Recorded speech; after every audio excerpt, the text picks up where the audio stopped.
and you guys have been keeping an eye on my YouTube channel, but I got the Damascus blade all coffee etched so that the blade is finished up. I just need to sharpen it. So right now I'm working on putting on the handle to this bad boy. So I did some prep work. I apologize for the noise of the fan. It's about 100 and let me let it cycle. It is about 100 degrees in here because I had the forge going. I was forging out a semi blade for a friend, but this is what we got. I got maple with blue G10, and this is held together with masking tape and super glue, so that way I can work all the pieces the exact same so they're a mirror image of each other without them coming apart, and I don't have to sand off the glue off the material because I have it sandwiched with painter's tape in here. So I'm going to show you guys how I do a glue up. I got my pins pre-cut. It's just a it's just a brass pin, 1/8 inch, and these are going to go in the holes here to line it up on the scales while I work. So that'll help keep it all together. It's a little oversized, that way while I'm gluing it together, it can't slide around too much and get too misaligned. So yeah, I'm going to show you. I'm going to pop these guys apart, and I'll show you how I glue handle scales onto a full tang knife.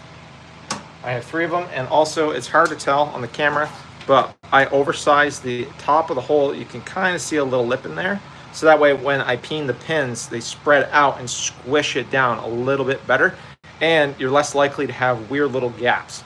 But if there are any gaps, and if it develops any cracks or anything, I can show you guys in another video on how to fill those cracks in and have it look like there's nothing there. All it requires is some sawdust and epoxy, and you basically make some woodworker's glue out of that. It matches the color. It's clear epoxy, so it doesn't distort the color or anything like that. So let's get started. So basically, I have to pull these apart. So I just take my knife, I pop it in between like that, and then I just flex this aside, and I go very gentle, because if you slip and cut yourself, that's not fun. But also you don't want to crack these scales because it is wood and there is grain structure. So I want to just go nice and easy and work that apart, just like that.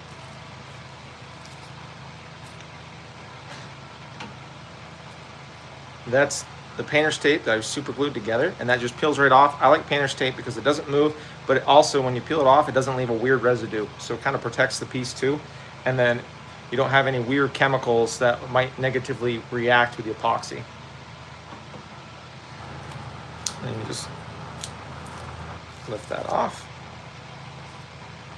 and you just peel off the painter's tape. Simple as that. So I'll get these all tore apart.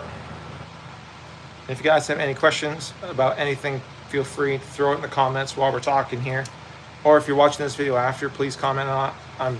I do my best to get back to everybody in a timely fashion, so that way you're not sitting there twiddling your thumbs waiting for me to get back to you. So I do my best to try and keep up with you guys. There's that. And I like rough forging this, rough sanding this out, because then it's less work to do while it's on the blade. And I cut it apart. I cut it down as close as I can in big chunks. Again, I'm just going nice and easy because I don't want to crack these scales, because I really don't want to have to start over if I don't have to. This is wood, and until I get it glued on, I'm extra gentle with these things, because the grain is going up and down. So if it's going to crack on the grain line, which I can fix it, but I just assume not have to fix it. So, the scale there. I'm not worried about the burnt stuff because I still have to finish these. And these are mirror images of each other, so I'm not worried about the orientation on what side goes where, as long as I make sure that it is layered appropriately. So the G10 is going to be inside next to the tang, separating the handle scales. That'll also help it give it a little more strength and durability. I got some folks working at my house here, so pardon the saw noises. Hope you can hear me. And if the fan's too loud, please let me know. I can shut that off. You'll have to watch me sweat a little more. Okay. So now, got them all prepped. So essentially what it's gonna look like, it's gonna go blade, G10, scale on the inside, and then I'm gonna have the brass pins in the holes. And the epoxy I use, and I like to wipe everything down with acetone real quick just to make sure everything's clean. So bear with me. I'm gonna get you guys situated so you can look down and see what I'm working with. And I also just recently got this handy knife vise. This thing is amazing. You'll see what it is. It's so versatile. It holds really well. It's got rubber layers that squish so it doesn't scratch anything, but it also can contort a little bit so it gets a really nice grip, especially if you have a weird shaped knife you got put in there. And it can hold it at multitude of different angles. But what I also did too with the Damascus blade, let me get it out here, I wrapped it in electrical tape to help protect that finish because I don't want to have to deal with that. And I went right tight to where the handle scale is going to stop. That's a nice reference for me when I'm putting it all together. It needs to be lined up on this black line here because I prepped it earlier in between while the blade was soaking in the forge and getting warm. So I was trying to be productive. So, and then if I have any epoxy spillover, it stays on the tape and it doesn't get on my etched finish and kind of mess the finish up. So this is 2 layers of just regular electrical tape that I squish together, and I just trim the edges so I don't have those bunch of extra hanging and getting in the way. So bear with me. I also need to get a couple clamps too. So I apologize for the dead air space. I have not been prepared for this. This was kind of just an improv.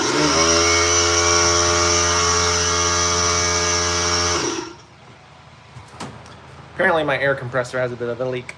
That's hooked to my treadle hammer, so I think it's bypassing through a loose fitting in there. So bear with me, please.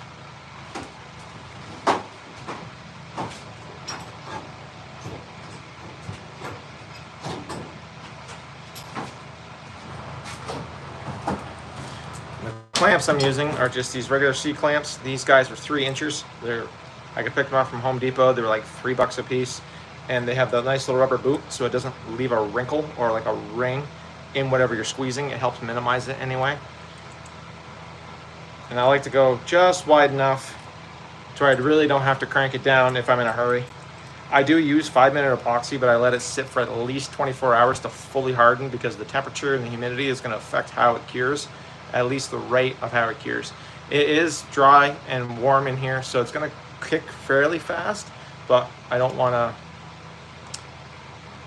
lessen the chance of it hardening properly by fiddling with it. So, alright. So I'll show you my setup. It just spun around here. Beep. That's the blade I was working on. It's cooling down so I can finish it. But I got my scales. I have my piece of cardboard I'm gonna mix my epoxy on. I got my gloves. I like these tongue depressor popsicle sticks. They work really good for stirring and mixing and then buttering that stuff on. And it's just a standard JB Weld 5-minute epoxy. It's 2 parts, A and B, so it's a hardener, and then it's the resin. And I have a little liquid refreshment. So those are my brass pins. This is the knife vise. This thing is freaking sweet. I picked it up on Amazon. Excuse me. It's really versatile. This piece spins and rotates. You can orient the knife down into the blades on the side, or you can come off through this groove here. This can rotate, and then this whole stand can rotate as well. So it's really nice for when you have to do a variety of different work and things on this. So if you're hand sanding, you can literally just loosen up the bolt, the nut, and the set nut, and you can rotate it.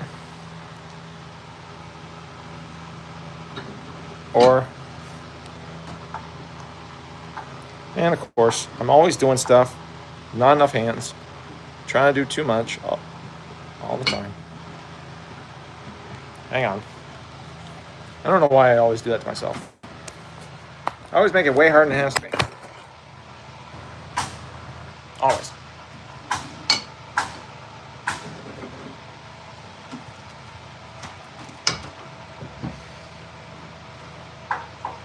Actually, I'm glad I did that because I like this way better. Until I drop stuff. This is actually going to be a lot easier to set up and see. Okay. There we are.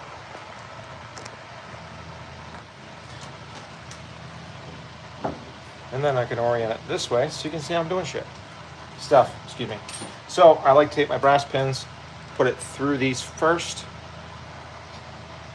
I do the two on the end because it helps keep me lined up, and I just feed the next one to the middle. The holes in this guy are oversized a little bit, so I don't have to fight with it, but they're perfectly fit for the scale, so I have a little bit of play when I put it on. So if I sand something down, it's not quite right, I have a little extra wiggle room to work with. And I obviously wear gloves because I don't want this epoxy on my skin because it's not good for you. Got the air going to help vent it out too because it's not good to breathe in. But when you're mixing epoxy, I always like to make more than I need. That way I can really lather it in between the layers, and it keeps me from running out and having to mix as I go because it's going to kick before you're ready.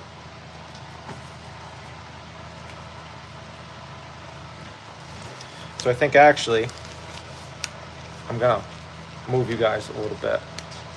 You would think somebody who would put some thought in this would have been like, oh, maybe think about it before I go live. Maybe lay it out so you don't have to do all these extra steps for no reason. You would think. Not that smart, I guess. Pardon the wiggle. Hope I didn't just make anybody seasick watching that garbage. Okay. You can kind of see, there's my knife right there. Got the pinholes in the top. I'll grab my acetone.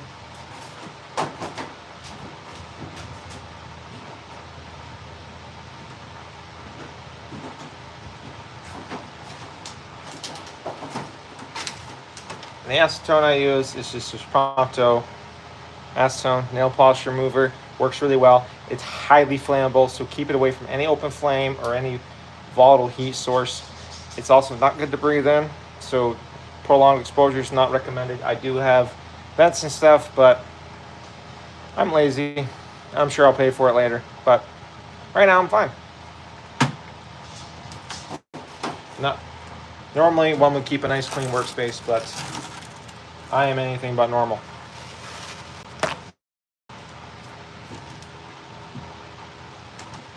Alright.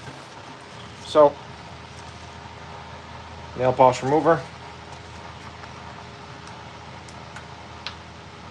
That was nice. There goes the lid to that.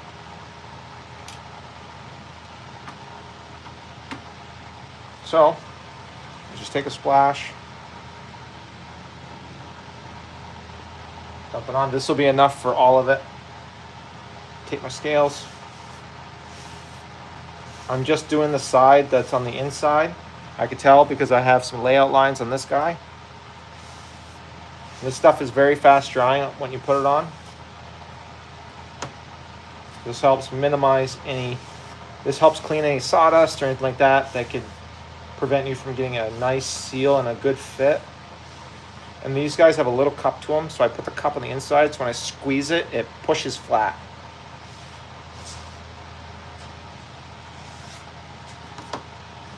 And the G10, I'm going to do on each side because this is getting glue on both sides. My cardboard's nice and clean. There's no oils or residues or anything like that on there. That's going to potentially cause a hiccup.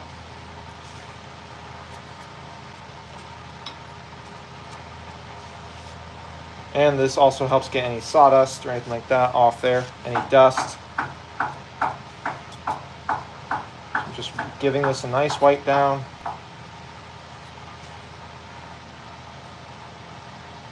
Okay, there's that. Now, gonna put this in a safe spot where it won't burst into flames on me. Made that mistake before. Excuse me, gotta pick up this little cap round that I dropped. It wasn't good for it. Thanks for joining me, guys. I'm going to just show you how I glue up handle scales for those who are just joining us. I like to do a nice big glob. So I don't want to run out of epoxy while I'm doing this. And then in my drip zone, I keep the cardboard kind of under it so it'll help minimize the mess. So I'm just chucking one piece of cardboard and I don't have to do anything else.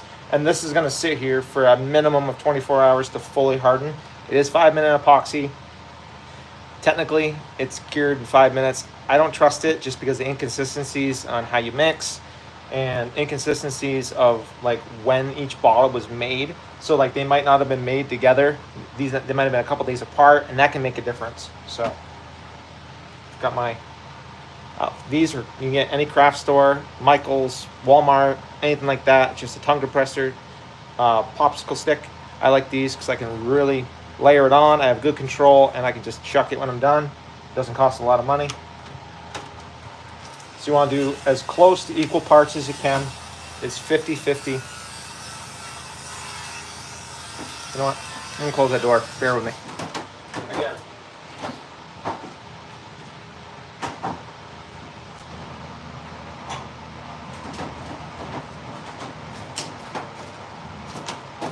There. Sorry for the extra noise. So now, I'm going to pull this out so I can get to it a little better. And I'm just going to do a nice, big, healthy glob. It's about the size of a $50. And I'm going to do another one right on top of it with the resin and the hardener. About 50-50, as close as you can to 50-50. You take your popsicle stick and you just stir it. And it's going to turn like a bubbly, milky color. And it's really important to spend the time and make sure this gets mixed properly. As best as you can, because the more consistent the mix, your outcome will be better. So you'll see some bubbles in it, and as it starts to really heat up, because this stuff will generate heat, it's also very messy, which is why I'm wearing gloves.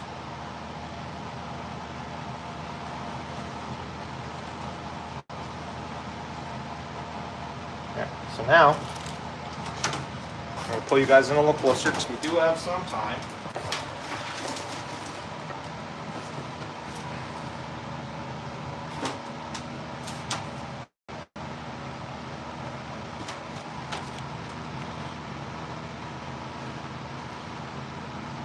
And you just butter it on there. And it doesn't hurt to put the pins in after, which I'm actually going to do that too, because I like to fill the pinholes with epoxy to help give it the extra grip. And go ahead and be liberal about it. Throw it right on there. It's better to have more than you need than not enough. And as we squeeze it, a lot of it's going to come out. But if we glue in the pins too, it's going to help us give a better mechanical connection as well.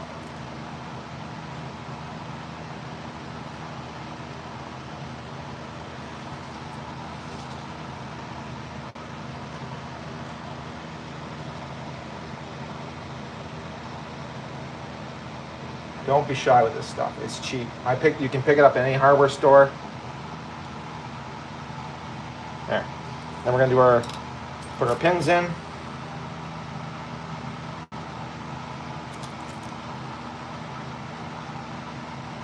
You can get 48-hour epoxy, which I do have. It's just not in convenient little bottles. But you got more play than you realize with this stuff. So make sure you really butter this stuff on. I'm actually gonna have to make more. Son of a gun. So you get a nice, good layer on there.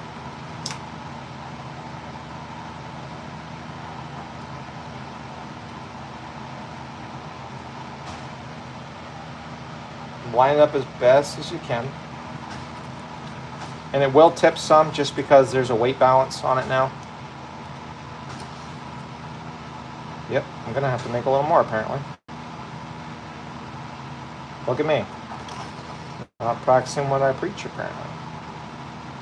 Get a nice, generous layer on there.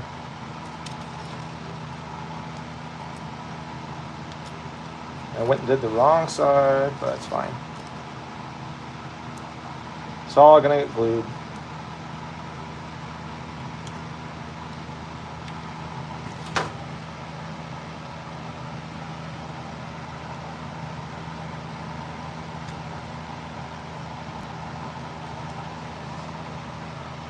And because the G10 is mated better, now it'll hold up a little better. It won't be so tippy. And I did that because I wanted wiggle room in the blade, but not in my scales, because I wanted my scales to line up even.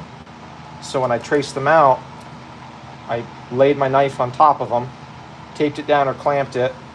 That way nothing can move on me. And the epoxy is really nice because it helps make a waterproofing layer as well, and helps keep stuff from getting in between the gapping. But really the mechanical connection is what actually holds this blade all together.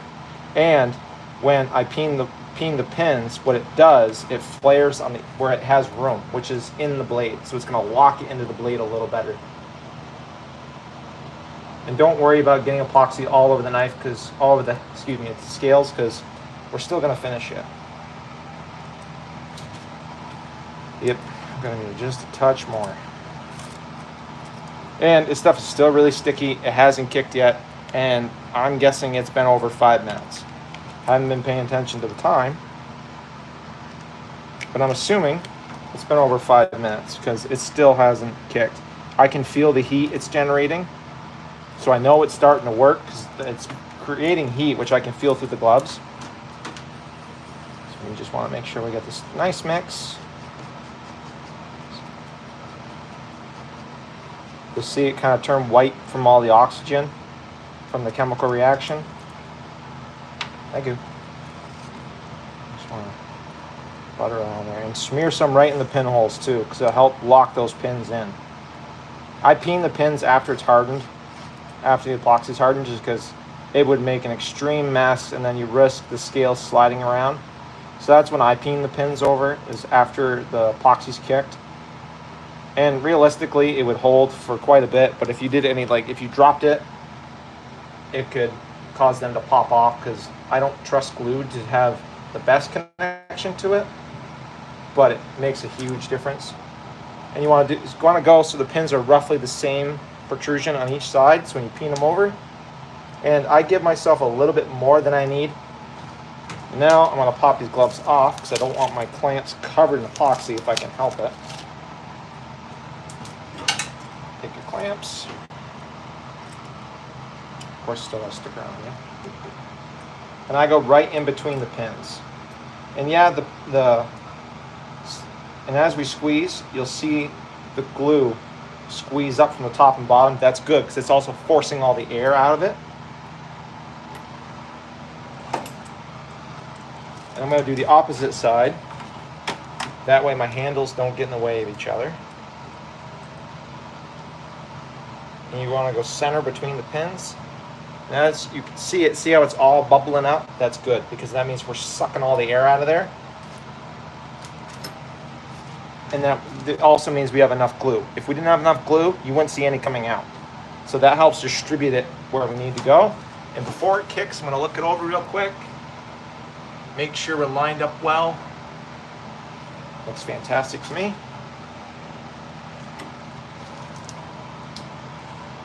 Give it a good squeeze. And I'm actually going to add one to the back too.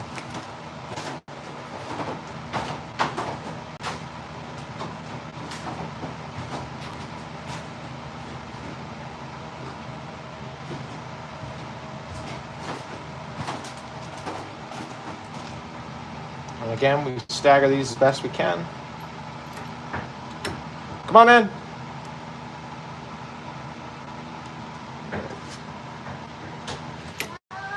Hi, baby. It's my daughter. Hi, daughter. My daughters. Careful, Lovey. That's hot, babe.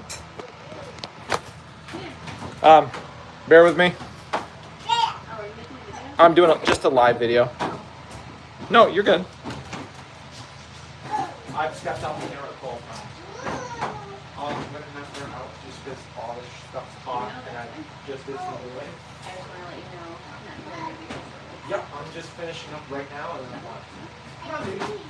Yes, those are tin snips. Let's go get him. Oh boy.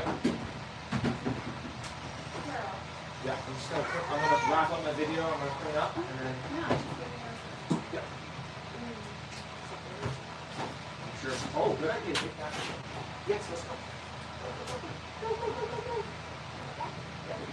I'll be right back. Just gotta finish. I'm sure halfway. I'm sure I'm gonna do this just left.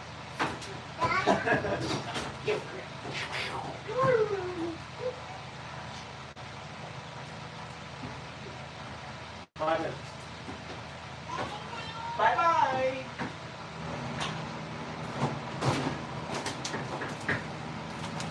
Sorry for bailing on you guys. The family just came in to let me know because we're having some company coming over. So the miss was letting me know that I need to get on the grill. So, but yeah, that's how I glue up handle scales. It's really simple. It's not as scary as you think it is, or as it sounds, and there's really nothing to it. So I'm gonna give you guys a close view before I head out.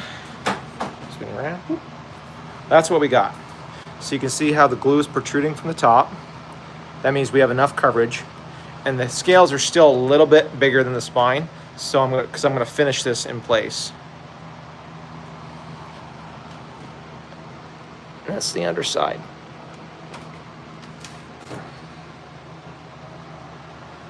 Really simple, really easy. But I want to thank you guys for joining me. Sorry about the craziness. Someday I'll be a professional and figure out how to film. But here we are.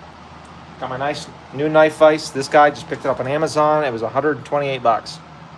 Hooked it down to my bench. This thing has saved me so much time and headache on working on blades, whether you're doing whether you're doing angle grinding, or you're filing your bevels, or you're working on plunge grind areas, choils, anything. This thing is awesome, and you can put any size knife in it because it can stick through the side. It's got a really deep belly, so you can put longer blades straight in. It's awesome for hand sanding. It keeps stuff from moving. You can get it out of the way. So it's one of my new favorite tools in my shop. So that and these clamps. Just 3-inch C clamps. Got the rubber covered foot, and they hold up really well. They don't mar up your material.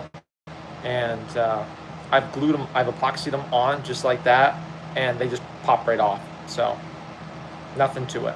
But thank you for watching. If you want to see more of these videos, like and subscribe. If you have any questions, comments, hit me up in the comments. I'll do my best to get back to you. If you want to see videos on how to make certain things, please let me know. I'll do everything I can to help you guys. But thank you for watching. Take care, and keep the forges lit and the anvils singing. Bye, guys.